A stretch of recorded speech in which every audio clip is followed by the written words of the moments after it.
bersama berkumpul pada Ramadan yang ke-26 ini. Terima kasih kepada tuan-puan yang sudi meluangkan masa untuk menyertai webinar perpustakaan pada hari ini.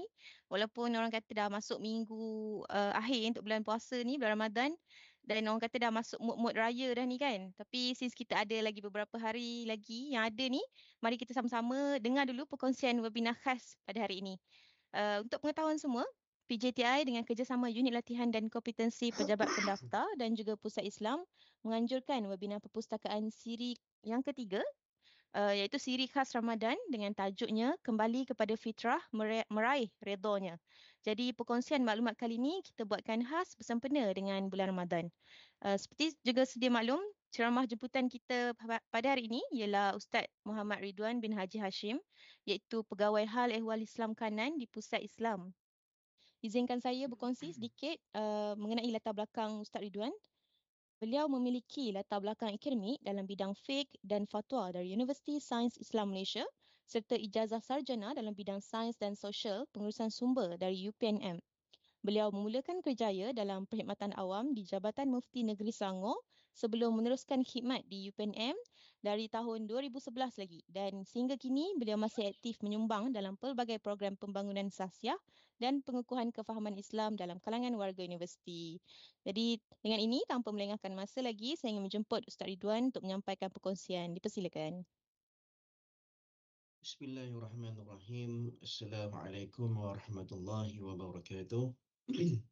Alhamdulillahi rabbil alamin. Wassalatu wassalamu ala asyrafil anbiya'i wal mursalin wa ala alihi wa sahbihi ajma'in.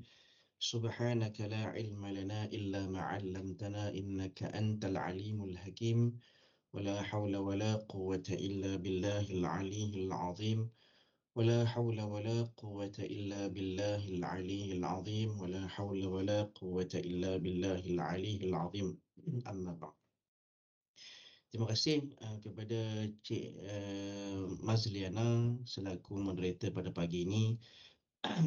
Yang saya hormati, yang berbahagia Lieutenant General Datuk Wira Arman Humaizi bin Haji Ahmad, Naib Chancellor Universiti Pertahanan Nasional Malaysia, Barisan Pengurusan Tertinggi Universiti, pegawai-pegawai universiti, pengurusan universiti, para pensyarah, para murabbi, tuan-tuan, puan-puan, sedang penonton yang dirahmati Allah Subhanahu wa taala.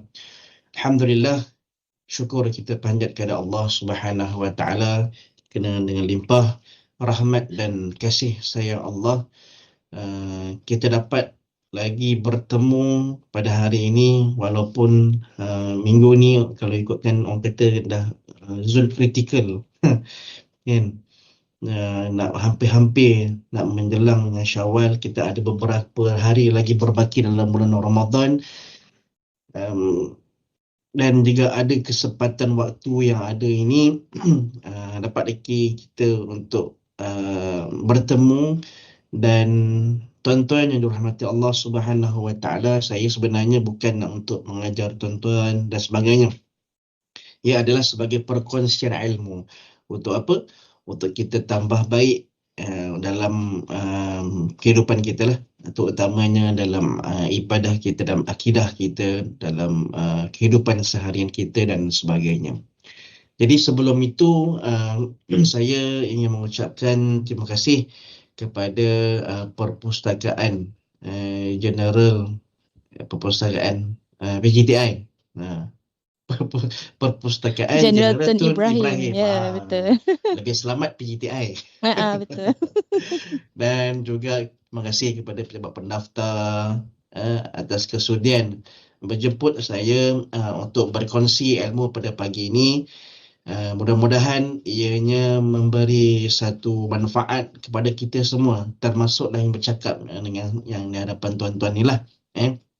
Jadi tuan-tuan, pada pagi ini saya ingin kongsikan dengan tuan-tuan satu tajuk yang dinamakan sebagai Kembali kepada Fitrah Meraih Redanya.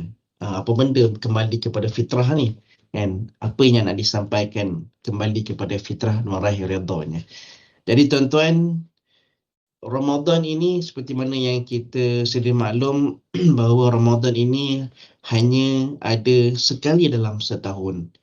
perjalanan hidup kita selama setahun, yang mana dalam setahun itu kita ada 12 bulan. Kan? Kalau ikut dalam kalender Masihinya bermula daripada Januari lah.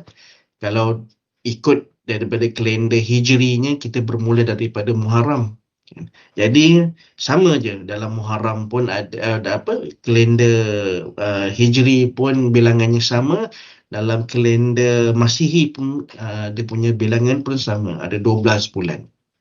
Jadi tuan-tuan yang dirahmati Allah Subhanahu Wa Taala, perjalanan hidup kita ni selama 12 bulan ini adalah satu tempoh yang sangat panjang. Macam-macam yang kita akan lalui, macam-macam yang kita akan buat, macam-macam yang kita akan laksanakan dalam kehidupan selama 12 bulan. Kan? Jadi dalam tempoh 12 bulan tu dia kena ada satu fasa, satu tempoh yang mana kita kena kembali kepada fitrah. Kita kembali kepada asal. Bahasa mudah macam tu lah. Kan? Kalau kalau dalam contoh analogi yang kita boleh faham, kalau kita bawa kereta sekalipun, kan, kita bawa kereta, salah satu contoh yang boleh saya kongsikan dengan tuan-tuan, tayar. Kan, tayar kereta. Tayar kereta kot mana pun boleh dah beribu kilometer kereta kita dia berjalan, kita kena tune balik. Kita kena buat balancing, kita kena buat alignment supaya supaya pemanduan kita berjalan dengan baik. Kan? Kenderaan yang kita pandu tu dia bergerak dengan selamat. Sama juga dalam kehidupan seharian kita ni tuan-tuan. Dalam tempoh masa 12 bulan ni kita berjalan, kita buat dan sebagainya. Dia kena ada satu tempoh fasa yang mana dalam kehidupan kita ni, diri kita ni perlu ditunekan semula. Jadi tempoh yang kita perlu untuk tunekan semula adalah Ramadan ini tuan-tuan. Allah kurniakan Ramadan supaya kita kembali kepada fitrah, kita kembali kepada asal, yang mana kita pada kecil dulu, kita ni suci murni. Kan? Kita suci murni. Cik Yana pernah kecil tak? Pernah kanak-kanak kan? Mestilah, pernah. Mestilah kan. Rasa sekarang pun rasa macam kanak-kanak lagi. Rasa sekarang pun macam kanak-kanak lagi. Kadang-kadang tu kan. Jadi bila kita kata kanak-kanak ni, kita ni fitrah kita ni terlepas daripada dosa, kita ni kurang buat kesalahan, kan, kadang-kadang. Jadi dalam kehidupan ni bila kita semakin meningkat dewasa, kita lalui perkara yang kadang-kadang bukan, ialah manusia kan, kita ni manusia yazid wa yanqus imannya. Kadang-kadang iman kita meningkat, kadang-kadang iman kita menurun. And macam-macam yang kita lalui dalam kehidupan dalam tempoh 12 bulan. Itu kita bercakap berkenaan dengan tempoh 1 tahun, 12 bulan. Contohnya, kalau macam saya ni, dah 40 tahun. Contoh, 40 tahun dah dalam dunia ni. Tolak balik bila 15 tahun. Kita ambil kata 15 tahun. Tinggal 25 tahun. 25 tahun dalam kehidupan ni, macam-macam yang kita lalui, yang saya lalui. Contohnya, kita tak payah tengok yang lain. Kita tengok dalam handphone sekalipun. Kita pegang handphone. Saya pasti semua tuan-tuan ni semua ada handphone.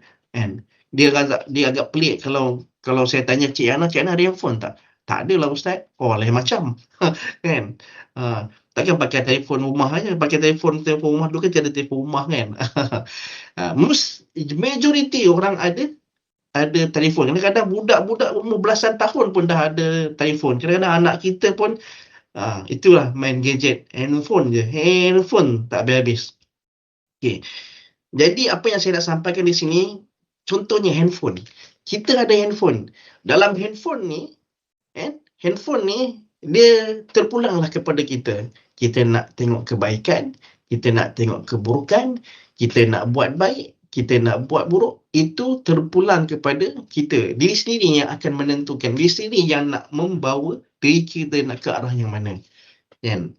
Itu baru contoh yang simple, yang mudah, yang yang ringan, yang biasa yang kita akan lalui. Jadi tajuk yang saya nak bawa di sini adalah kembali kepada fitrah ni, adalah kita nak kembali kepada orang kata apa? Kita nak kembali kepada asal. Kita nak kembali kepada yang kita ni sebenarnya, kita ni terlepas, kita ni terlindung daripada melakukan perkara-perkara yang tidak elok ataupun perkara-perkara yang tidak diredai, yang dilarang oleh Allah Subhanahu wa taala. Sebab apa tuan-tuan? Kenapa? Sebabnya dunia ni adalah satu persinggahan. Satu persinggahan. Dia macam RNR lah tuan-tuan. Dia macam RNR. Ni nak balik kampung ni, memang jalan dekat atas Lebuh Raya ni memang jam lah. Dekat RNR pun memang tu dia, penuh. Macam semalam tuan-tuan, saya cadangnya nak buka puasa dekat luar. Bawa lah family. Cadangnya nak buka puasa. Tapi semalam, ya Allah, ya Rahman, ya Rahim. Lautan dunia, ramai manusia lautan dunia. Lautan manusia tuan-tuan. Sana pergi ke kiri penuh, pergi ke kanan penuh, pergi kat mana-mana penuh. Kan? Jadi jelah masing-masing ada urusan masing-masing, ada tujuan masing-masing. Jadi berbalik kepada yang saya nak sampaikan sini, kehidupan kita ni RNR tuan-tuan. Dunia ni adalah satu tempat persinggahan yang sementara. Yang kita takkan akan kekal selama-lamanya. Tidak akan kekal selama-lamanya. Hatta sesiapa pun tidak akan kekal selama-lama melainkan Al-Khaliq, pencipta Allah Subhanahu wa taala. Jadi sebelum kita nak bertemu dengan Allah Subhanahu wa taala, kita kena buat persiapan lah. Persiapan diri kita. Takkan kita nak bertemu dengan Allah Subhanahu wa taala ni dengan keadaan yang muflis ataupun dalam keadaan yang kosong, yang tidak ada bekal untuk kita nak hadapkan kepada Allah Subhanahu wa taala. Takkan kita nak buat bekal-bekal dengan dosa-dosa yang kita buat di dunia ni. Kita yang merisaukan adalah bila kita nak bertemu dengan Allah Subhanahu wa taala nanti, kita tak sempat untuk kita nak kumpulkan pahala. Kita nak buat perkara yang baik. Sebab apa? Allah kata wa idza jaa ajaluhum la yastakhiruna sa'ah wa la yastaqdimun. Allah kata apa? Sampai masa datangnya ajal kita ni tuan-tuan, Allah tidak akan mengawalkan ataupun melewatkan walaupun satu saat. Ini yang kita nak risaukan ni. Ini kita perlu risaukan. Kita risau nanti bila kita nak bertemu nanti, kita risau bekalan yang kita nak bawa, nak hadapkan, nak persembahkan, nak berjumpa dengan Allah Subhanahu wa taala, bekalan ataupun dosa-dosa, bekalan yang tak elok, kan? Bekalan dengan yang bukannya benda yang baik-baik. Sepatutnya kita bawa bekalan pahala dan sebagainya. Baik, sekejap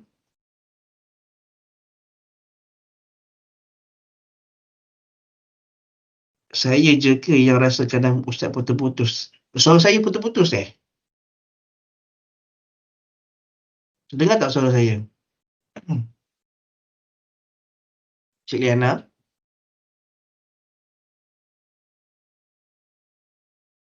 Dengar tak suara saya?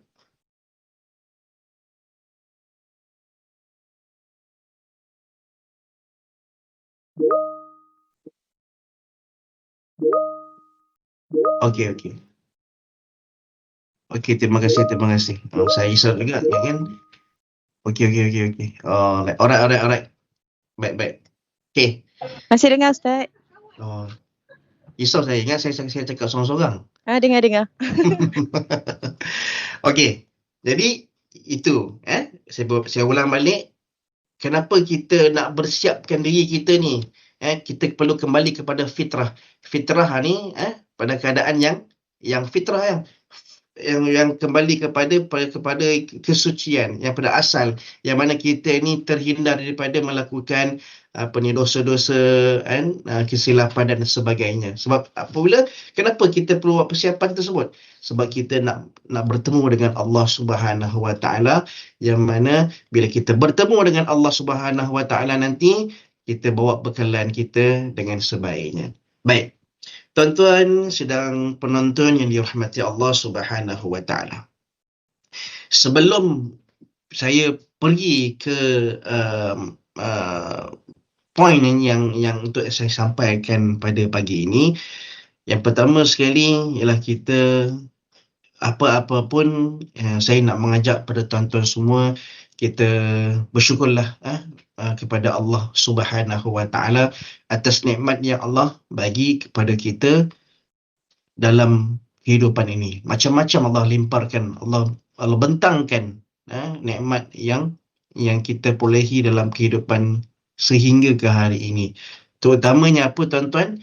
Nikmat untuk kita bertemu dengan Ramadan lagi pada tahun ini.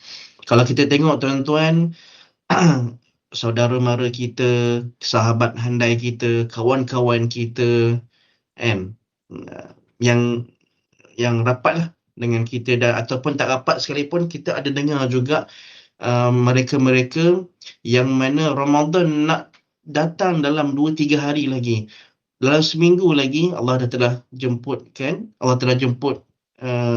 saudara kita untuk bertemu dengan Allah Subhanahu wa taala. Kita bersyukur sebab apa? Sebab kita dapat lagi masuk dalam madrasah Ramadan ini.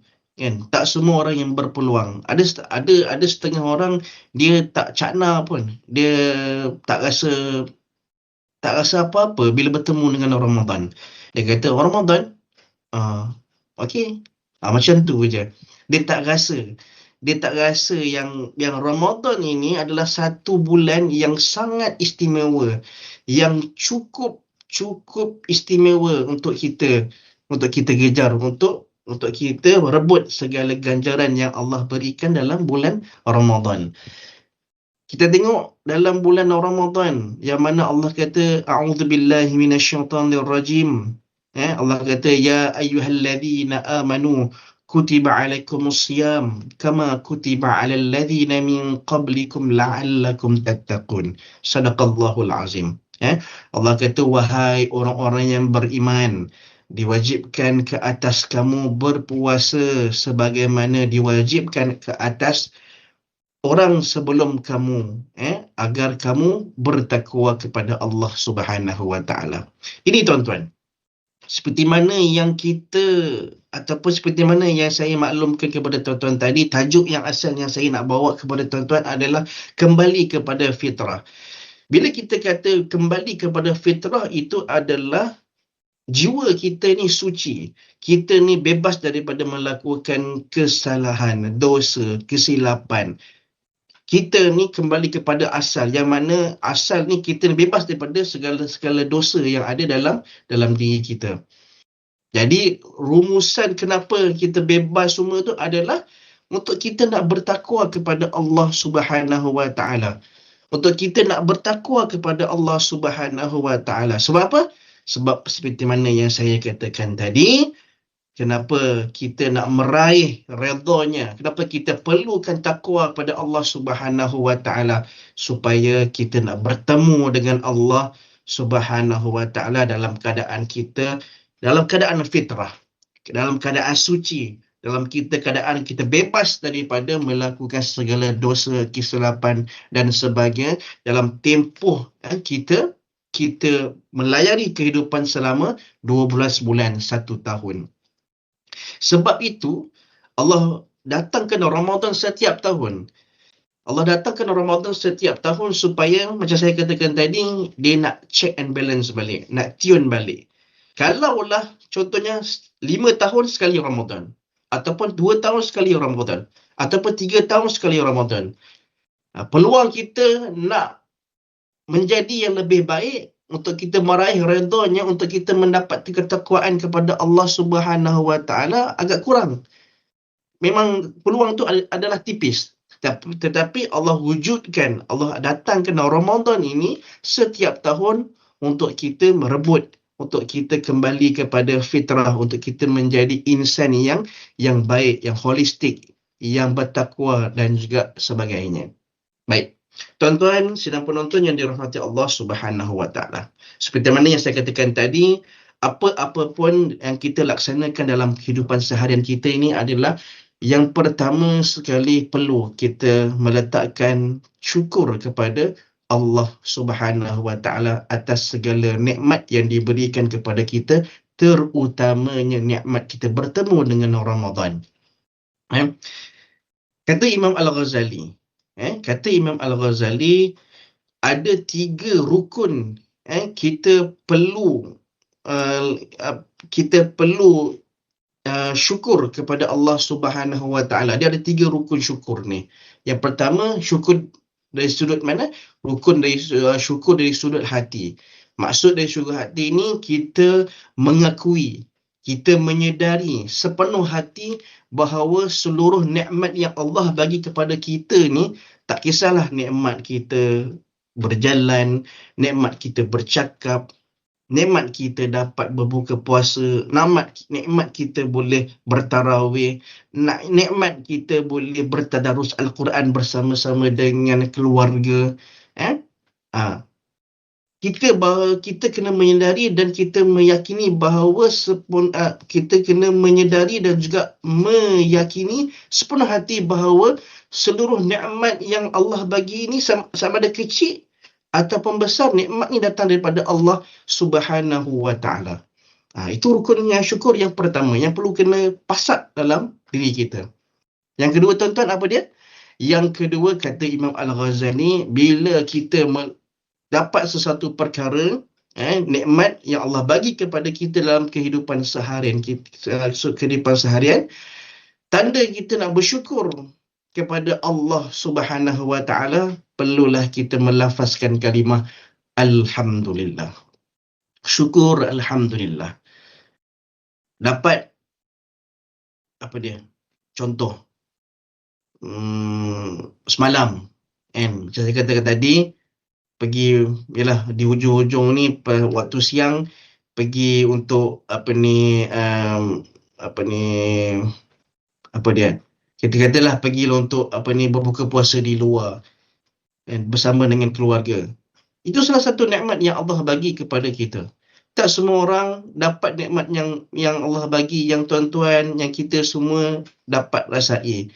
Tak semua orang boleh berbuka puasa sama. Kadang-kadang ada yang kena kerja, kadang-kadang duit tak cukup, kadang-kadang ada masalah keluarga dan sebagainya. Walaupun simple, walaupun kecil nikmat yang Allah bagi kepada kita, tapi itulah tanda syukur kita kepada Allah Subhanahu Wa Taala dengan lafaz syukur Alhamdulillah. Baik. Sama juga syukurnya, Ustaz, perlu ke syukur ni kita kena lafaz kalau kita dapat nikmat tu nikmat yang baik-baik je? Kalau nikmat tu tak baik, contohnya ujian ke, musibah ke, adakah benda tu tak perlu untuk kita lafaz syukur? Tak. Sebenarnya, walaupun musibah, ujian yang kita lalui dalam kehidupan seharian itu pun, kita perlu melafazkan syukur Alhamdulillah. Sebab apa? Sebab dengan ujian itulah, dengan sebab musibah itulah, dengan cabaran yang kita lalui dalam kehidupan itulah yang menyedarkan diri kita untuk kita kembali kepada Allah Subhanahu Wa Taala. Dalam kita suka, dalam kita gembira, dalam kita bersukaria, kadang-kadang kita lupa, kadang-kadang kita lalai. Tetapi apabila Allah hadirkan dalam ujian dalam kehidupan kita, Allah hadirkan musibah ataupun cabaran dalam kehidupan kita, kita akan tersentak, rupanya aku ni lalai. Rupanya aku ni banyak benda yang lawa-lawa, benda yang melalaikan dalam kehidupan. Itu tanda Allah sayang kepada kita. Itu pun salah satu nikmat yang Allah bagi kepada kehidupan kita, Allah bagi kepada diri kita, supaya kita tidak tersasar lebih jauh lagi daripada landasan yang sebenar. Tuan-tuan, dalam solat, setiap kali kita mendirikan solat 5 waktu sehari semalam, dalam surah Al-Fatihah banyak kali kita mengungkapkan, kita memohon kepada Allah Subhanahu Wa Taala. Apa dia, tuan-tuan? Kita sebut ihdinas siratal mustaqim, ihdinas siratal mustaqim. Ya Allah, ya Tuhanku, pandulah aku ke jalan yang benar. Pandulah aku ke jalan yang benar. Itu harapan kita kepada Allah Subhanahu Wa Taala. Sebab apa? Sebab tajuk yang saya bawa tadi, apa dia? Kembali kepada fitrah. Kembali kepada fitrah. Supaya apabila kita tersasar, kita terkeluar daripada landasan yang sebenar, mudah-mudahan kita boleh kembali semula kepada landasan yang benar, landasan yang betul. Sebab apa? Kalaulah tak ada ujian dalam kehidupan kita, kalaulah tak ada musibah yang kita lalui dalam kehidupan kita, kalaulah tak ada cabaran yang kita akan lalui dalam setiap hari dalam kehidupan kita, kita akan risau, kita akan lebih tersasar lebih jauh dan jauh lagi. Apabila kita tersasar lebih jauh, tiba-tiba Allah kata, wa idza jaa ajaluhum la yastakhiruna sa'ah wa la yastaqdimun. Pada ketika itu Allah tarik nyawa kita dalam keadaan kita tersasar jauh. Bagaimana kita nak bertemu dengan Allah Subhanahu wa taala? Na'udzubillah min zalik.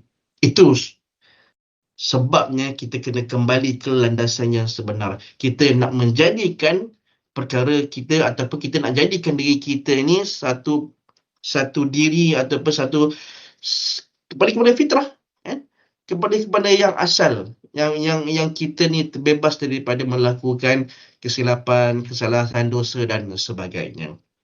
Sebab apa? Kita nak bertemu dengan Allah Subhanahu Wa Taala dengan hati yang gembira, dengan kita dapat membawa pahala bertemu dengan Allah Subhanahu Wa Taala, dan insya-Allah kita akan dikurniakan syurga Firdaus seperti mana yang kita semua idam-idamkan. Jadi, tuan-tuan sidang penonton yang dirahmati Allah Subhanahu Wa Taala. Tadi saya kongsikan yang pertama, seperti mana nikmat yang Imam Al-Ghazali minta kita lihat. Yang pertama adalah hati. Rukun yang pertama adalah hati. Yang kedua adalah lisan. Apabila kita terima nikmat tersebut, kita kena sentiasa melafazkan syukur Alhamdulillah. Dan tanda itulah yang menunjukkan bahawa kita bersyukur kepada Allah Subhanahu Wa Taala. Jadi tuan-tuan, yang ketiga adalah apa? Yang ketiganya adalah kata Imam Al-Ghazali, kalau kita bersyukur, kalau kita syukur atas nikmat yang Allah bagi kepada kita, yang ketiganya adalah kita pelihara segala perbuatan kita. Maksudnya apa, Ustaz? Maksudnya kita bersyukur dengan kita melaksanakan sesuatu perbuatan itu untuk meraih redha Allah Subhanahu Wa Taala, untuk mendapat ganjaran daripada Allah Subhanahu Wa Taala. Apa yang Allah larang, kita tak buat. Apa yang Allah redha, apa yang perkara yang menjurus ataupun perkara yang memberi ketaatan kepada Allah Subhanahu Wa Taala, itu yang kita laksanakan. Itu tanda kita syukur kepada Allah Subhanahu Wa Taala dengan nikmat yang Allah bagi kepada kita. Contohnya, saya suka ambil handphone lah, media sosial ni, gadget ni, dia sangat dekat dengan kita. Dia sangat dekat dengan kehidupan kita. Kita ada handphone, kan? Kita tengok, kalau kita tengok dekat Facebook dan sebagainya, kan?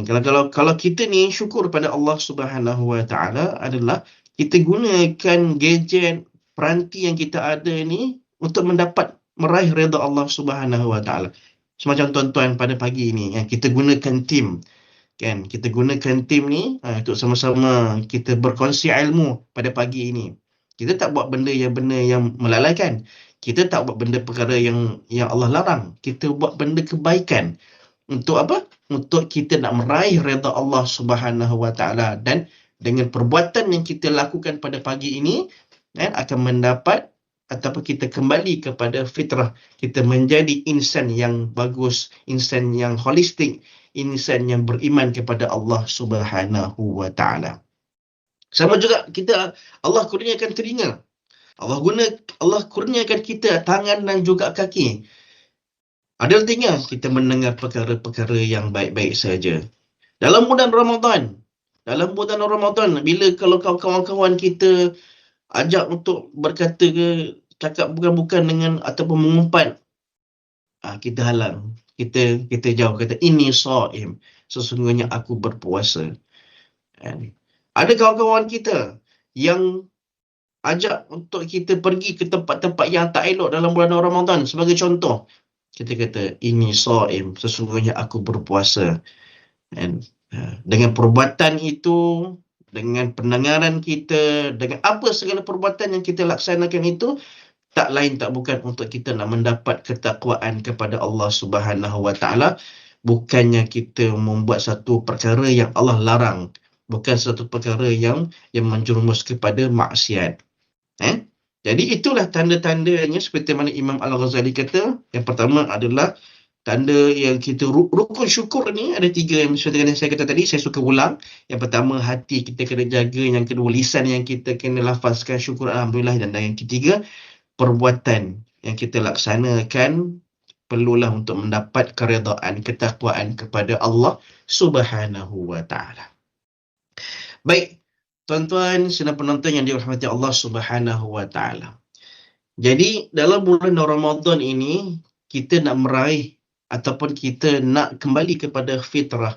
Untuk apa? Untuk kita nak meraih redha Allah Subhanahu Wa Taala. Ada 2 perkara yang untuk saya sampaikan dengan tuan-tuan.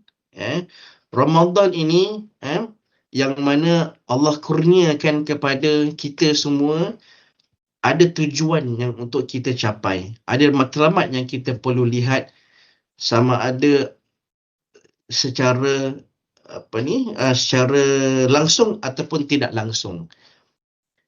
Ada tujuan dan juga matlamat yang Allah nak sampaikan dalam kita melalui bulan Ramadan yang penuh dengan keberkatan dan kemuliaan. Yang pertamanya adalah matlamat Allah Subhanahu Wa Taala menghadiahkan Ramadan kepada kita. Apa sebenarnya? Apa sebenarnya yang Allah kurniakan Ramadan ini kepada kita, yang mana Ramadan ini tak ada pada umat-umat yang terdahulu. Hanya ada umat Nabi Muhammad sallallahu alaihi wasallam sahaja kita dapat menikmati fasa Ramadan yang kita tengah lalui sekarang. Dan alhamdulillah sekarang ni pun dah masuk ke hujung 10 Ramadan yang terakhir. Jadi tuan-tuan, ada 2 perkara. Yang pertama, matlamat Allah Subhanahu Wa Taala menghadiahkan Ramadan kepada kita. Itu yang pertama. Yang kedua adalah matlamat kita ni. Kita ni sebagai manusia untuk bertemu dengan Ramadan. Apa yang kita kena buat? Ada setengah orang, tuan-tuan, dia masuk macam saya katakan tadi, masuk bulan Ramadan. Oh, Ramadan, okey. Hanya sekadar menahan lapar dan dahaga. Ada, tapi bukan tuan-tuan yang ada dalam tim ni lah. Ni saya sembang di negara Zimbabwe sana ni, kan. Negara-negara lain sana, kan. Ada yang masuk bila sampai ke Ramadan, oh, Ramadan, okey. Dia okey, macam tu saja. Kan. Apa matlamat sebenarnya kita sebagai manusia ni? Apa matlamat kita bertemu dengan Ramadan? Dan yang pertama tadi, apa matlamat Allah Subhanahu Wa Taala menghadiahkan Ramadan kepada kita? Kan Allah kata dalam Al-Quran, dalam surah Al-Baqarah, a'udzubillahi minasyaitonir rajim, dan dalam ayat 183, ya ayyuhalladzina amanu kutiba alaikumusiyam kama kutiba alal ladzina min qablikum la'allakum tattaqun. Sadaqallahul azim. Seperti mana yang saya katakan tadi, kan. Wahai orang-orang yang beriman, diwajibkan ke atas kamu berpuasa sebagaimana orang-orang yang terdahulu sebelum kamu berpuasa. Supaya apa? Supaya untuk kita nak meraih redha Allah, untuk kita nak meningkatkan ketakwaan kepada Allah Subhanahu Wa Taala. Tapi Allah kata la'allakum tattaqun. Mudah-mudahan, bukan confirm. Mudah-mudahan, kan?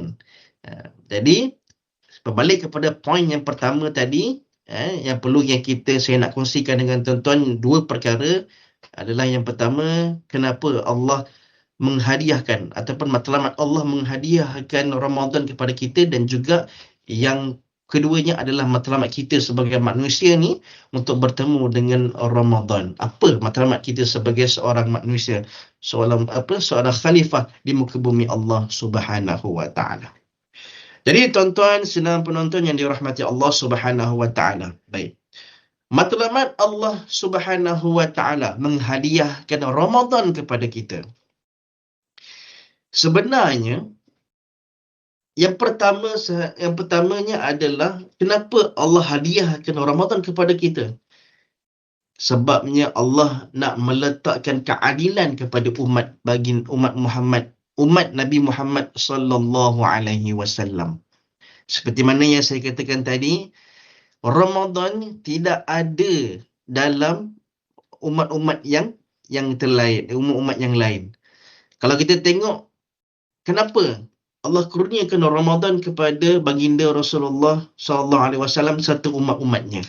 Sebab kita ni tuan-tuan, tempoh hayat kita dekat dunia ni tempoh masa yang singkat.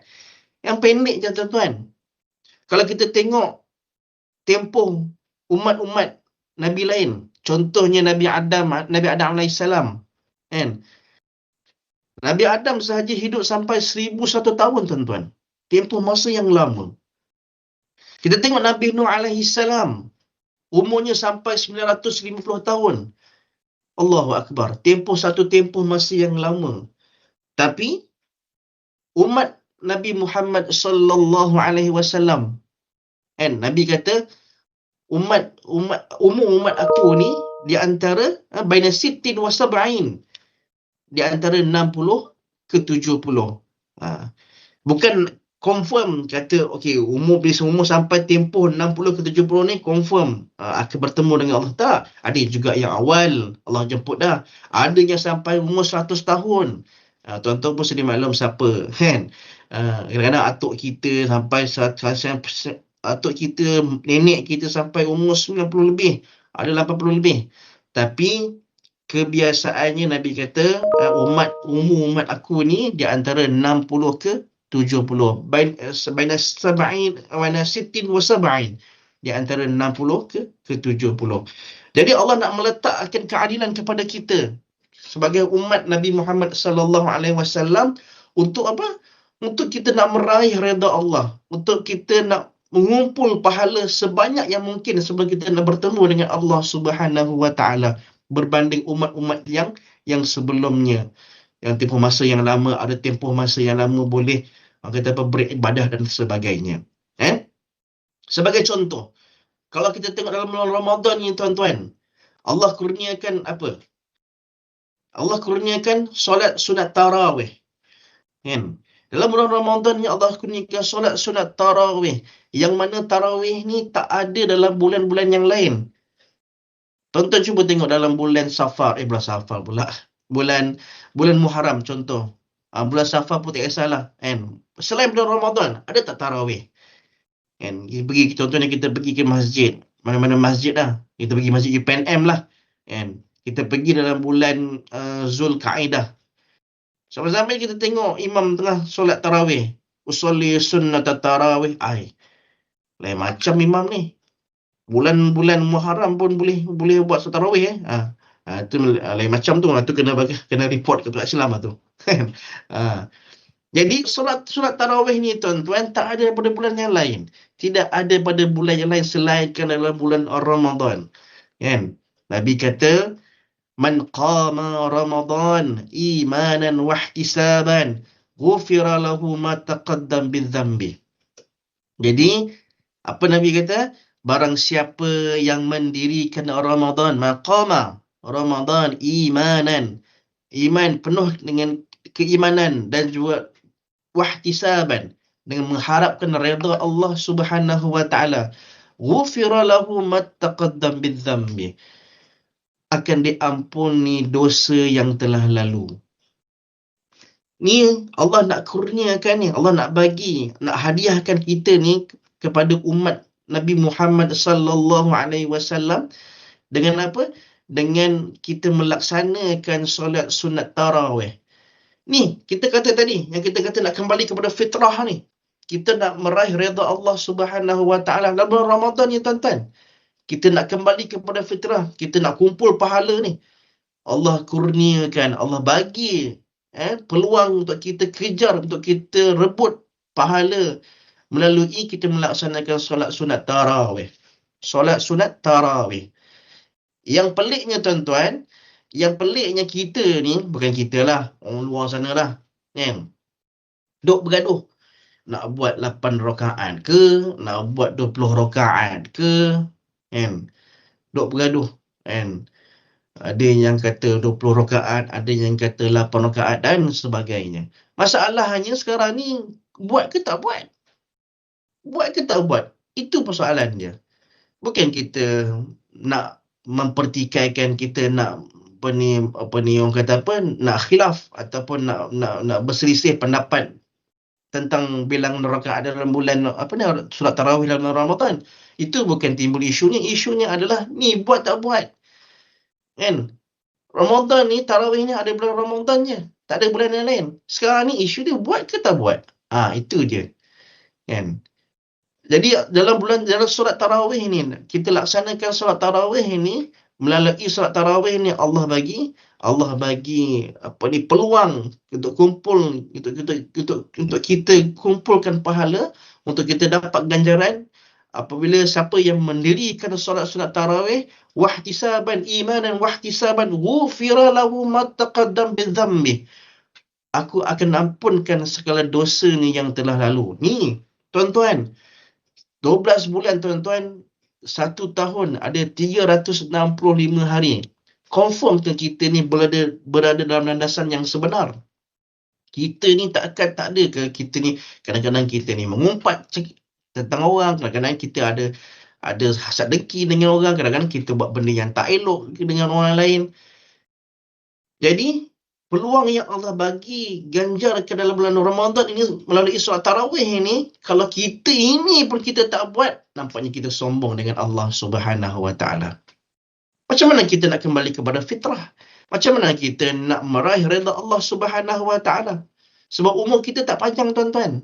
Umur kita tak panjang. Kalau saya tanya tuan-tuan yang ada dalam Teams ni, angkat tangan, siapa yang confident, bukan nak kata besok ni, pukul 2 petang nanti, dia masih hidup lagi.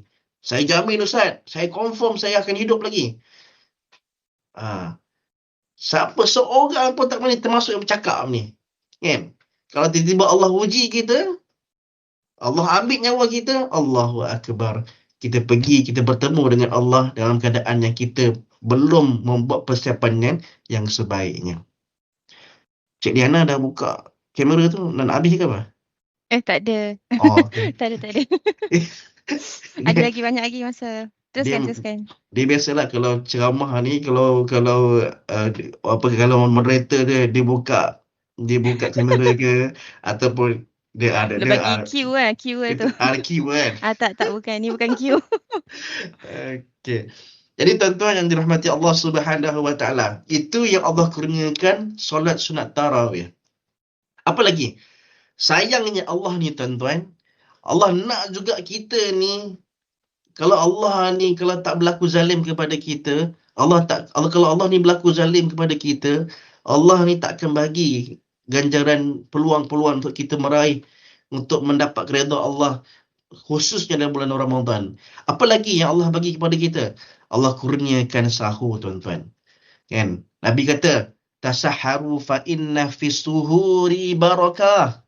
Nabi kata, bersahurlah, sahur. Kan? Kerana sesungguhnya sahur tu ada apa? Ada kebarakatan, keberkatan. Ada keberkatannya, tuan-tuan. Kan? Ni ada setengah orang tak sahur, tak bangun sahur. Sombongnya kita kepada Allah Subhanahu Wa Taala. Allah kata bangun, sahur, tapi kita tak bangun, tak sahur. Kita masih sombong dengan Allah Subhanahu Wa Taala. Kan? Ada orang tanya, Ustaz, sahur ni, tempoh masa sahur ni bila? Tempoh masa sahurnya bila tu, Cik Yana? Sahur. Ada sahur pukul 12 tengah malam dah sahur dah. Kan? Pukul 1 pagi, bentang-bentang lah Cik Ana. Bentang-bentang tak pergi ni, pergi apa, jalan tar, nak tengok baju raya. Lepas baju itu tu sahur, pukul 2 pagi. Betul, Ustaz. Betul. Kan? Bukan tak boleh. Tapi kalau ikut Nabi, sunnah Nabi sahur ni di hujung-hujung nak masuk waktu solat subuh, solat subuh. Waktu subuh tu tadilah, tapi tak adalah hujung sangat. Maksudnya sunnah Nabi kalau ketika sahur ni tuan-tuan, kalau Nabi kata sunnahnya adalah sempat membaca 50 ayat Al-Quran. Kan? 50 ayat Al-Quran sebelum nak masuk waktu subuh tu. Kalau kira dalam minit tu kurang lebih dalam 10 ke 15 minit macam tu lah. Kan? Tapi boleh ke nak sahur pukul 5? 1 jam? Boleh, tak ada masalah. Yang penting sahur. Untuk kita nak menunjukkan kita untuk mendapatkan redha Allah Subhanahu Wa Taala, dan kita ni tak sombong dengan Allah. Allah nak bagi kepada kita ni, nah, aku kurniakan, aku bagi solat tarawih, aku bagi sahur ni. Tapi kita tak ambil peluang yang Allah bagi itu, kadang-kadang kita tak buat pun. Itu saya contoh tadi, sahur tadi. Kan? Dan juga sahur ni, tuan-tuan, kita ni berpuasa. Jadi, dengan aktiviti sahur ni, untuk menunjukkan bahawa membezakan puasa kita ni dengan puasa orang kafir. Dengan melalui apa? Melalui kita bersahur. Tu bezanya. Orang Islam, dia puasa, sebelum dia puasa, dia bersahur. Orang kafir tak. Dia puasa, kalau dia puasa je. Jadi, itu yang kedua. Ni, kita nak raih redha Allah Subhanahu Wa Taala ni. Kita nak kembali kepada Allah dalam keadaan fitrah, keadaan suci, dalam keadaan yang sempurna, dalam keadaan yang kita ni tak banyak dosa. Kita nak kumpulkan pahala. Allah kurniakan lagi apa dia? Allah kurniakan lagi solat subuh berjamaah. Yalah, malam tadi kita dah tarawih. Lepas tu kita dah sahur. Takkan lepas sahur kita tidur. Kan? Saya pasti tuan-tuan yang dalam tim ni semua hebat-hebat belaka. Lepas sahur, Allah bagi peluang kepada kita untuk kita laksanakan solat subuh secara berjamaah. Lagi manisnya tuan-tuan, nikmat yang Allah bagi kepada kita dalam bulan Ramadan ini, kita dapat solat subuh berjamaah bersama dengan ahli keluarga. Allahu Akbar. Allahu Akbar. Ini sangat-sangat manis tuan-tuan. Yang mana peluang ni tak ada pun. Kadang-kadang kita tak sempat pun kita nak solat jemaah dengan ahli keluarga pada bulan-bulan yang lain. Dalam bulan Ramadan ini Allah bagi kepada kita lepas sahur sama-sama dengan ahli keluarga, dengan mak, dengan abang long, dengan Kak Angah, dengan abang cik. Nak sahur ramai-ramai ni. Nak sahur, lepas tu ayah kata, abah kata, dah habis sahur ni, dah waktu subuh dah ni. Jom kita solat berjamaah. Jom, ramai-ramai. Momen-momen ni tuan-tuan, ataupun nikmat ni yang Allah bagi kepada kita ni, Allahu Akbar. Sangat-sangatlah indah. Yang mana kita, peluang untuk kita nak dapatkan solat subuh berjamaah bersama keluarga ni tuan-tuan, pada bulan yang lain, sangatlah tipis. Kan? Mana yang tak ada keluarga, kita solat subuh berjamaah di masjid. Kan? Sebab Nabi kata, man shalla isya fi jama'ah faka'annama faqama binisfil lail wa man shalla subh fi jama'ah faka'annama shallal lail kulluhu. Apa dia Nabi kata? Sesiapa yang solat isyak secara berjamaah, seumpama dia telah solat separuh daripada malam, dan sesiapa yang solat subuh secara berjamaah, wa man shalla subh fi jama'ah faka'annama shallal lail kulluhu. Seumpama mereka mendirikan solat sepanjang malam, qiyamul sepanjang malam. Ni Allah nak bagi lagi ni kepada kita ni.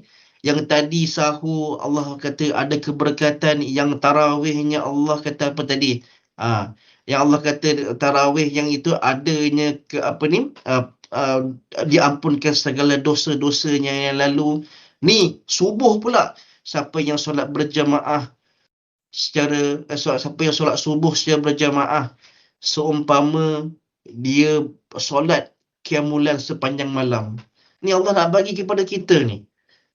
Jadi kita ni kadang-kadang kita tak rebut peluang yang Allah bagi kepada kita. Sebab apa? Kita sombong dengan Allah Subhanahu Wa Taala.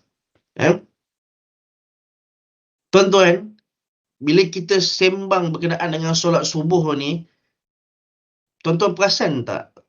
Yang mana sebelum kita nak solat subuh ni ada satu solat sunat yang mana Allah kurniakan ganjaran, yang mana ganjaran itu lebih baik daripada dunia dan seisinya.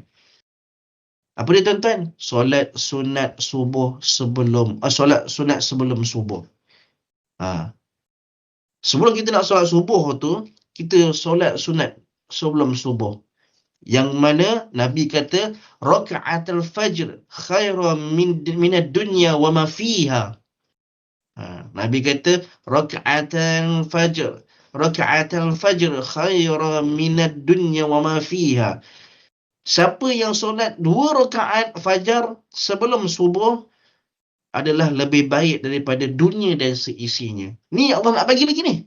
Tadi Allah kata siapa yang solat subuh, siapa yang solat subuh secara berjamaah, seumpama dia solat qiyamul lail sepanjang malam.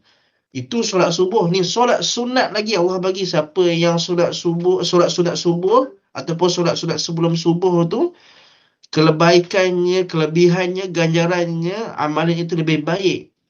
Solat fajar tu, solat subuh tu lebih baik daripada dunia dan juga seisinya. Allahu Akbar. Sayangnya Allah kepada kita. Terutamanya dalam bulan Ramadan yang Allah berikan peluang kepada kita. Kan? Dalam saya yakinlah, kadang-kadang kalau waktu lain bukan subuh ni, bukan Ramadan, kadang-kadang pada bulan yang lain kita tak berpeluang pun untuk kita nak solat subuh berjamaah, kita nak buat solat sunat subuh. Bukan tak buat, tapi peluang tu tidak berpeluang lah, senang kata. Tidak berpeluang. Tapi bulan Ramadan ini, bila Allah kata sahur, di situlah ada kebaikan dan sebagainya, kita berpeluang, berkesempatan untuk kita laksanakan amalan-amalan yang lain. Contohnya solat subuh berjamaah dan juga solat sunat subuh. Yang mana ganjarannya yang seperti mana yang saya katakan tadi. Baik. Tuan-tuan sidang penonton yang dirahmati Allah Subhanahu wa Ta'ala. Dalam bulan Ramadan ni, selain mana yang saya katakan tadi, Allah kurniakan ada amalan yang sangat-sangat indah, yang cukup bermakna kepada kita semua, iaitu solat sunat tarawih yang tak ada daripada bulan yang lain. Allah kurniakan juga Al-Quran kepada hamba-Nya. Bulan Ramadan ini datangnya ataupun berlakunya satu kemuliaan atau peristiwa yang cukup agung, yang cukup istimewa, iaitu penurunan Al-Quran. Dan Allah kata syahrul Ramadan alladhi unzila fihi al-Quran hudan lin-nasi wa bayyinatin minal huda wal furqan. Sadaqallahul azim, dalam surah Al-Baqarah ayat 185. Tuan-tuan, Allah kata dalam bulan Ramadan ni kami turunkan Al-Quran, yang mana Al-Quran ni menjadi apa? Menjadi petunjuk kepada manusia dan menjadi keterangan untuk menjelaskan segala petunjuk dan menjelaskan perbezaan mana yang benar dan mana yang salah. Al-Quran, tuan-tuan, tak turun pada bulan yang lain. Turunnya Al-Quran ini pada bulan Ramadan. Bulan Ramadan turunnya Al-Quran berapa kali, tuan-tuan? Berlakunya penurunan Al-Quran dalam bulan Ramadan sebanyak 2 kali. Selalu yang kita masyhurnya, biasanya kita dengar 17 Ramadan. Kan? Kita sambut nuzul Al-Quran 17 Ramadan. Betul? Memang pada malam 17 Ramadan itu yang masyhurnya memang penurunan Al-Quran. Tapi turunnya Al-Quran itu daripada Baitul Izzah, langit dunia, kepada baginda Rasulullah sallallahu alaihi wasallam secara berperingkat-peringkat.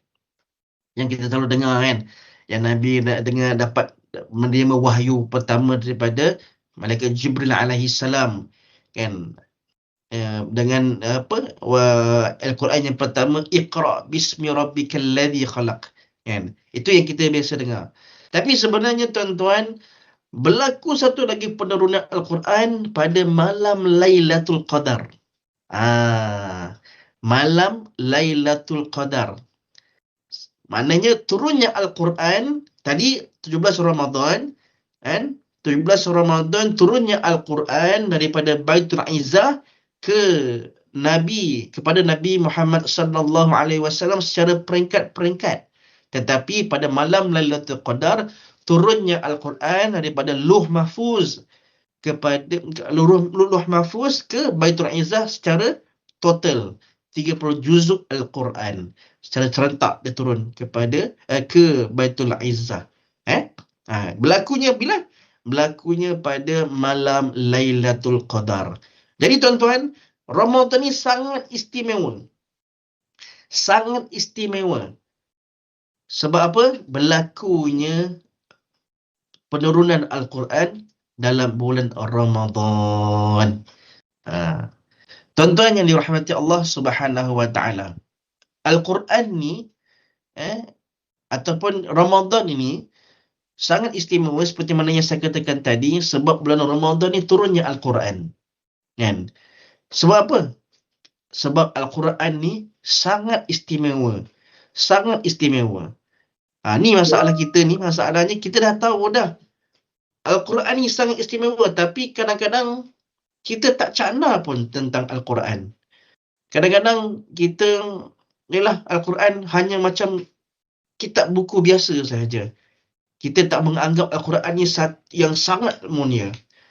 Sebenarnya tuan-tuan, Al-Quran ni sangat mulia sebab apa? Sebab Al-Quran ini adalah kalam Allah Subhanahu wa taala. Kata-kata Allah. Dengan Al-Quran inilah kita baca Al-Quran, kita tadabbur Al-Quran. Cik Ana baca, tadabbur. Poin saya masukkan tadi poin pembacaan, tadabbur tu. Kan? Al-Quran ini adalah kalam Allah Subhanahu wa taala, kata-kata Allah. Yang mana seperti mana kita ni relate kepada tajuk tadi, kembali kepada fitrah. Macam mana kita nak kembali kepada fitrah? Macam mana kita nak kembali kepada Allah? Macam mana kita nak meraih redha Allah? Macam mana kita nak mendapat keberkatan daripada Allah Subhanahu wa taala kalau kita tak ada panduan? Ni Cik Yana, minta maaf. Saya sebut Cik Yana sebab Cik Yana masih on camera. Boleh saya ni boleh tanya Cik Yana? Ya, boleh. Cik Yana nanti beraya balik mana nanti? Saya balik Perak. Balik Perak, contohnya balik Perak kan. Contohnya saya nak pergi beraya ke rumah Cik Yana nanti. Saya tak tahu rumah Cik Yana kat mana. Kat Perak kat mana? Perak besar. Manjung pun Perak, Ipoh pun Perak, Teping pun Perak, Batu Gajah pun Perak. Kan? Jadi macam mana kalau saya nak datang rumah Cik Yana nanti, kalau Cik Yana tak share ways kepada saya tak sampai. Kalau Cik Yana tak guide saya nak pergi rumah Cik Yana, saya tak akan sampai. Saya pergi sembrono memang ke mana atas ke laut saya pergi, tak tahu ke mana saya kan. Tak sampai Penang makan nasi kandak. Kan? Jadi itulah berbalik kepada poin apa yang saya sampaikan. Al-Quran ini adalah panduan kita. Panduan kita yang mana selalu kita sebut bahawa dalam kehidupan kita ni kita kena, Nabi kata, berpegang kepada dua perkara yang mana kamu tidak akan sesat selama-lamanya. Al-Quran dan juga sunnahku. Tapi masalahnya kita tak cakna, kita tak ambil tahu, kita tak ambil peduli dengan dua perkara ini. Kan? Kemuliaan Al-Quran tu yang pertama yang kita katakan tadi, mulianya Al-Quran ni adalah kalam Allah. Kata-kata Allah dalam Al-Quran. Yang mana dalam kata-kata Allah ni nak memandu dalam kehidupan kita. Kalau kita ada masalah itu, apa panduannya? Al-Quran. Kalau kita nak buat benda ni, apa panduannya? Al-Quran yang akan memandu kita. Dan sebagainya. Yang kedua tuan-tuan, Al-Quran ni sangat istimewa. Kenapa? Sebab Al-Quran ini diturunkan oleh Malaikat Jibril alaihi salam, tuan-tuan.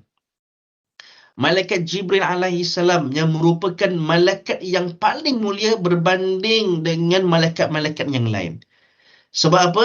Kalau kita tengok surah Al-Qadr, Allah kata tanazzalul malaikatu warruhu fiha biizni rabbihim min kulli amr. Allah kata tanazzalul malaikatu warruh, pada malam tersebut, iaitu pada malam Lailatul Qadar itu turunnya para malaikat dan malaikat Jibril alaihi salam. Allah tak konklus ataupun tak kumpulkan semua ni. Allah tak kata pun para malaikat saja. Allah kata turunnya para malaikat dan malaikat Jibril alaihi salam. Datang turunnya pada malam Lailatul Qadar itu membawa apa? Membawa rahmat, membawa kasih sayang dan juga mengaminkan segala doa dan juga permintaan kita dengan izin Allah Subhanahu wa taala. Sebab itulah tuan-tuan, kita ni 10 malam yang terakhir ni, kita digalakkan untuk kita rebut. Kita rebut peluang.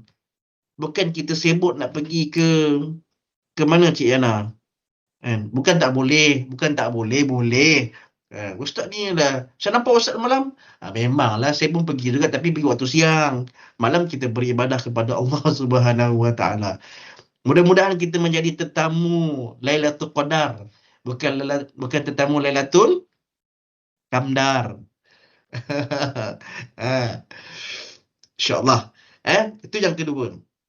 Yang ketiga tuan-tuan, Al-Quran ni apa? Al-Quran ni sangat mulia. Sebab apa? Sebab Al-Quran ni diturunkan kepada baginda Rasulullah sallallahu alaihi wasallam, yang mana baginda Rasulullah sallallahu alaihi wasallam merupakan nabi yang paling mulia berbanding nabi-nabi yang lain. Seterusnya, Al-Quran ni kenapa? Al-Quran ni sangat mulia kenapa? Sebab Al-Quran ni diturunkan dalam bulan Ramadan, yang mana bulan Ramadan ni sangat mulia berbanding dengan bulan-bulan yang lain. Macam saya kata tadi, dalam bulan Ramadan ni berlaku apa? Berlaku Lailatul Qadar. Bulan Ramadan ni apa? Bulan Ramadan ni berlakunya perenunan Al-Quran. Sangat istimewa berbanding dengan bulan-bulan yang lain. Dan juga Al-Quran seperti mana saya kata tadi, berlakunya sangat istimewanya bulan Ramadan, sangat istimewanya Al-Quran ini, mulianya Al-Quran ini diturunkan pada malam Lailatul Qadar, yang mana Lailatul Qadar Allah kata apa? Inna anzalnahu fi Lailatul Qadr wa ma adraka ma Lailatul Qadr. Allah kata Lailatul Qadri khairun min alfi syahr. Lailatul Qadar ini adalah satu malam yang lebih baik daripada 1000 bulan. 1000 bulan tuan-tuan. Allahu Akbar. Yang sangat istimewanya bulan Ramadan. Dan Al-Quran diturunkan pada malam Lailatul Qadar tuan-tuan. Dan kemuliaan Al-Quran itu, yang istimewa sangat Al-Quran ini, diturunkan dalam bahasa syurga, iaitu bahasa Arab, yang merupakan bahasa yang paling mulia berbanding dengan bahasa-bahasa yang lain. Allahu Akbar. Tuan-tuan yang dirahmati Allah Subhanahu wa taala. Sekarang pun dah pukul 11 pagi, sudah pukul 11 dah. Kalau ikutkan banyak lagi saya nak share ni dengan tuan-tuan, tapi minta maaf tuan-tuan, saya sebenarnya pukul 11.30 nanti saya ada meeting lain. Jadi saya tak dapatlah nak kongsikan semuanya sekali poin-poinnya, tapi itulah serba sedikit yang boleh saya kongsikan dengan tuan-tuan kenapa Allah hadirkan kita dalam bulan Ramadan itu. Allah bagi peluang kepada kita. Kita jangan sombong tuan-tuan. Laksanakanlah segala apa yang Allah kurniakan kepada kita dalam bulan Ramadan ni, kita laksanakan dengan sebaiknya. Jadi itulah matlamat Allah yang Allah hadiahkan kita kepada bulan Ramadan, yang saya kata sebut pada poin yang pertama tadi. Dan yang kedua, kita ni sebagai manusia, apa matlamat kita untuk kita bertemu dengan Ramadan? Sedikitlah sebelum kita tutup, saya sudahkan perkongsian pada pagi ini. Yang apa sebenarnya kita sebagai manusia ni, apabila kita bertemu dengan Ramadan ni, sebenarnya Allah bagi peluang kepada kita untuk kita perbaiki diri kita sebagai manusia yang sangat lemah, dan juga Allah memberi peluang kepada kita untuk kita membentuk khalifah yang holistik, yang unggul. Melalui apa? Melalui dengan Allah kurniakan segala amalan apa segala amal ibadah yang terkandung dalam bulan Ramadan ini, tuan-tuan. Kan? Kemudian tuan-tuan yang dirahmati Allah Subhanahu wa taala. Dia dalam Ramadan ini saya suka kongsikan satu analogi perumpamaan lah. Yang mana Ramadan ni kita pecahkan kepada 3 fasa. Kita pecahkan kepada 3 fasa. Fasa yang pertama ni, tuan-tuan, kita kata bahawa kalau kita ada, contohnya keluarga kita ni ada anak kecil, kan? Kita ada anak kecil. Fasa yang pertama tu macam tu lah, budak kecil. Budak kecil ni kita selalu main dengan dia. Kadang-kadang selalu kita cuit dia, kita usik dia dan sebagainya. Sama juga dalam kehidupan dalam Ramadan ni, fasa yang pertama kalau kita tengok bulan Ramadan, awal bulan kan, masuk satu Ramadan, 2 Ramadan tu penuh masjid sampai melimpah-limpah keluar. Sampaikan jawatan kuasa masjid pening. Nak renovate ke tak nak renovate surau ni? Nak renovate ke tak nak renovate masjid ni? Pening. Kan? Sebab melimpah-limpah orang datang. Kan? Masuk ke fasa yang kedua, tuan-tuan, perumpamaannya adalah budak ni yang kecil tadi, yang saya katakan tadi, budak kecil itu bila masuk fasa kedua ni, umpamanya sebagai budak yang dah sedikit dewasa. Yang mana kita kadang-kadang kita bergurau dengan dia, kadang-kadang kita tak bergurau dengan dia. Ialah budak yang dah umur contohnya 9 tahun ataupun 7 tahun, 8 tahun. And kadang dia pun ada mood dia sendiri. Kadang dia pun tak nak layan kita dan sebagainya. Kita pun dah kurang bermain dengan dia. Kan? Sama juga dengan fasa Ramadan, dalam fasa yang kedua ni, dia punya ratio dia dah makin kurang. Orang pun dah tak ramai macam yang fasa yang pertama tu. Kan? Lepas tu masuk yang ketiga ni, kena pula kalau saya nak bagi analogi tu, perumpamaan tu, yang budak tadi dah daripada kecil tadi, dia dah sekarang ni dah tua, dah matang, kan? Lagilah kita takkan kita nak bergurau dengan opah kita dan sebagainya, kan? Sama juga Ramadan ni, di hujung-hujung ni, kita surau tu, masjid tu, dah mula dah tak ramai orang dah. Sebab apa? Sebab cabarannya kita sibuk untuk persiapan nak sambut raya. Tapi tuan-tuan, kod mana pun apa pun amalan apa yang kita buat ni, janganlah kita mengenepikan pada fasa yang ketiga ni, 10 malam yang terakhir, yang mana sebenarnya fasa yang ketiga ni lah kurniaan Allah yang sangat bermakna, yang akan berlakunya satu malam yang sangat istimewa, yang cukup agung untuk kita semua, iaitu apa? Malam Lailatul Qadar. Kita tak ketepikan. Kita nak beli baju raya, tak ada masalah, belilah. Kita nak, tak ada masalah, tapi kita dapat menguruskan keadaan itu dengan sebaiknya, dan juga kita tidak sibuk perkara-perkara lain daripada kita, ataupun saya kata kita lebih sibuk untuk kita nak mengejar malam Lailatul Qadar, iaitu pada 10 malam yang terakhir. Jadi tuan-tuan sidang penonton yang dirahmati Allah Subhanahu wa taala, saya rasa sekadar itu dahulu. Ni pun dah pukul, masa pun dah time dah, Cik Ian dah 11 dah. Jadi saya buka satu soalan je lah. Kalau ada siapa-siapa nak tanya, kalau saya tak dapat jawab, saya kongsikan kemudian, insya-Allah. Mana yang saya boleh jawab, saya jawablah. Jadi Silakan, sekarang tuan. kita buka sesi. Kalau ada yang nak bertanya, bolehlah untuk dalam satu soalan. Kalau ada yang ingin bertanya, boleh buka mic, perkenalkan diri dan terus tanyakan soalan kepada Ustaz, ataupun boleh type je dekat dalam ruangan. Adakah yang nak bertanya kepada Ustaz? Sebab Ustaz pun ada bagi peluang ni nak bertanya, so bolehlah tanya sekarang. Tapi tak ada Semua, banyak pula. Sebab semua, kita ada kekangan semua, masa tu. semua hebat-hebat ni. Itulah. Jadi kalau tak ada soalan tu, jadi saya tutup lah. Saya Assalamualaikum akhiri lah. Ustaz. Oh, Ada ada satu soalan. soalan. Oh, ada Kira. soalan? Assalamualaikum Ustaz.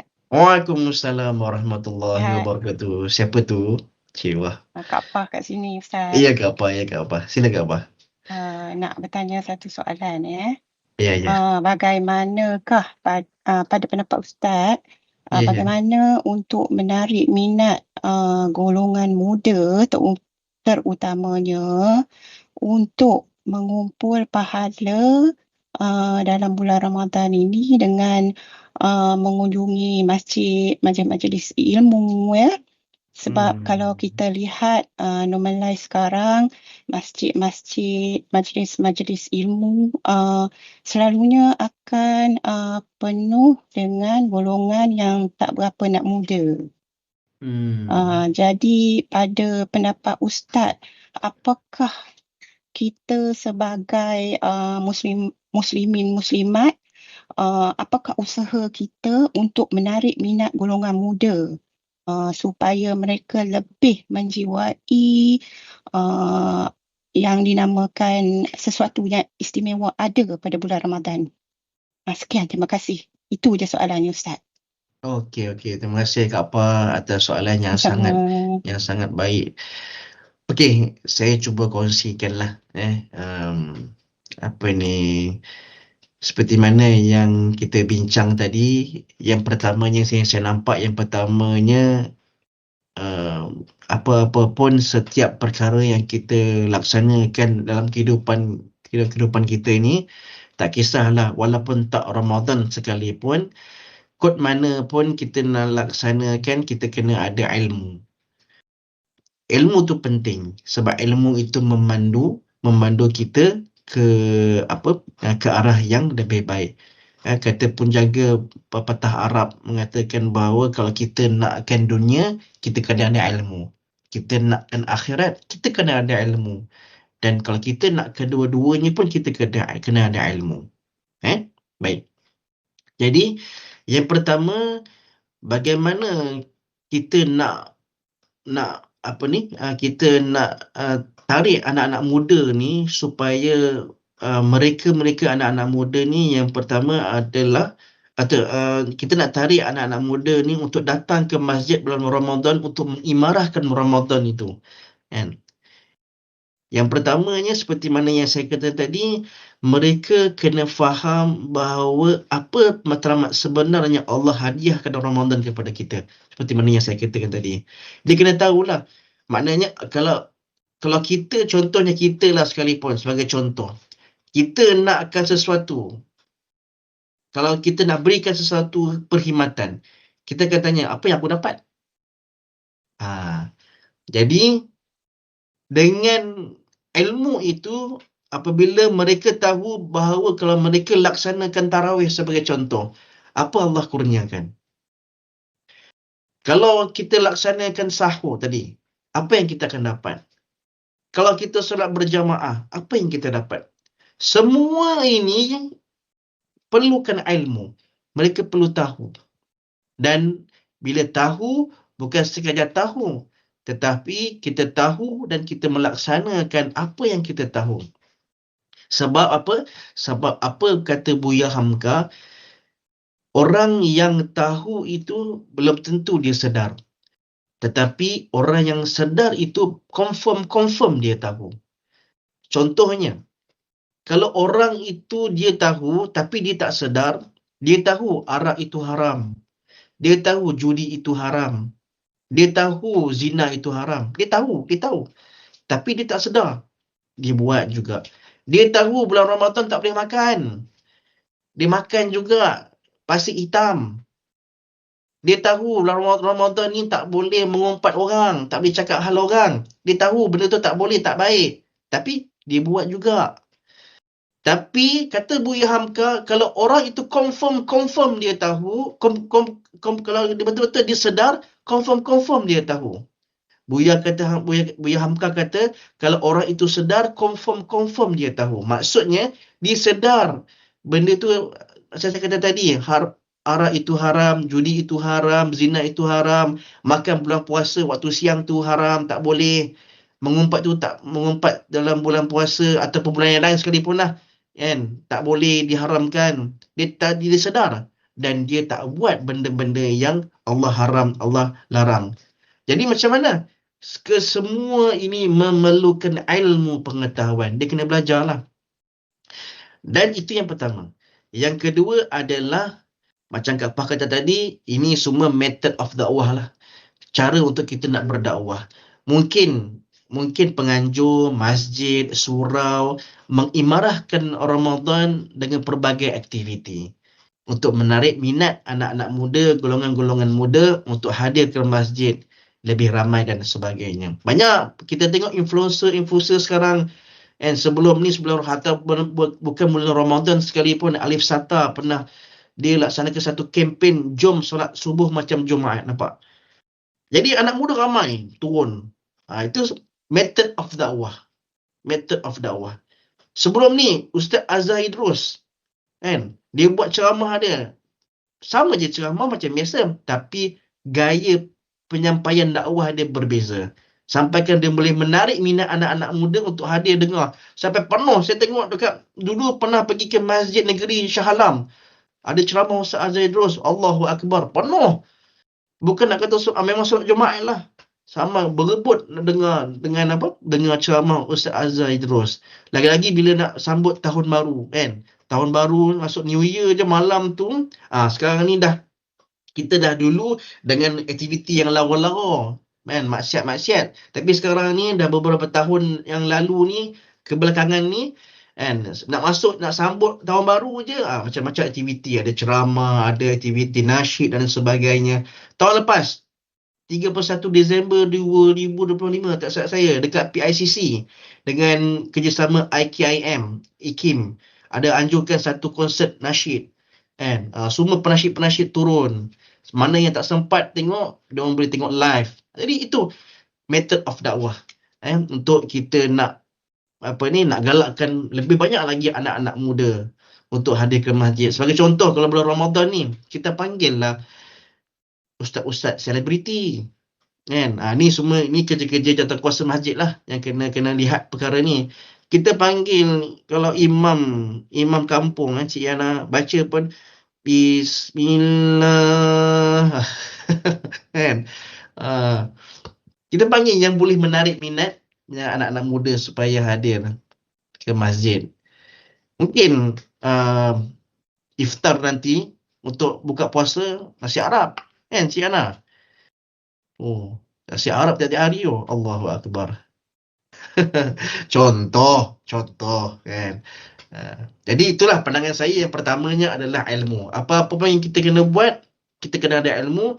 Bila kita ada ilmu, kita tahu apa ganjaran yang kita akan dapat daripada Allah Subhanahu Wa Taala. Sebab apa? Kita nak meraih redha Allah.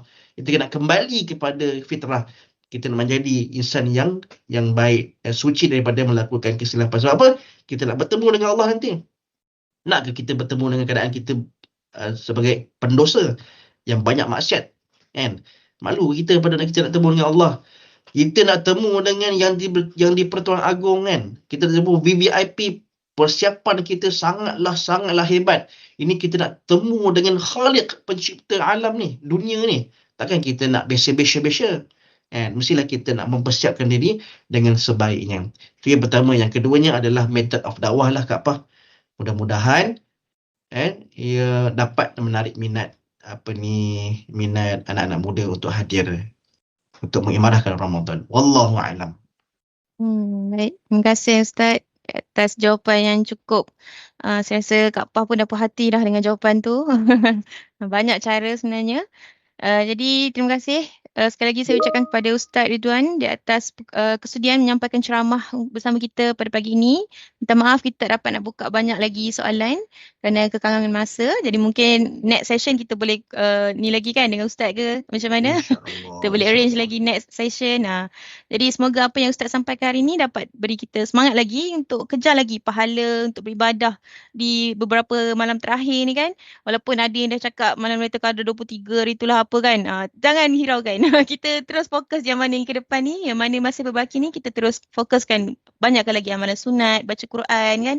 Macam yang mana ayat pertama Quran pun mengenai surah Al-Alaq mengenai baca. Betul tak Ustaz? Betul. Kan? Jadi kita banyakkanlah baca Quran, tadabbur apa semua tu kerana yang kita tahu pahala berlipat ganda dalam bulan puasa ni. Jadi itu sahaja untuk pada hari ini. Sebelum kita akhiri webinar, saya ingin menjemput semua untuk buka kamera untuk kita sama-sama untuk sesi fotografi. Boleh? Saya mohon semua yang mana yang ada boleh buka kamera sama-sama untuk kita ambil gambar. Okay, saya tukar mode. Okay, ada siapa-siapa lagi nak buka kamera? Okay, sementara menunggu tu dekat dalam ruangan chat pun kita dah ada kongsikan maklum balas untuk staff boleh isilah link maklum balas tapi kepada pelajar boleh scan QRI Ustaz. Okay. Okay, makin ramai. Okay, siapa-siapa lagi nak buka kamera? Okay, ada lagi? Tak ada?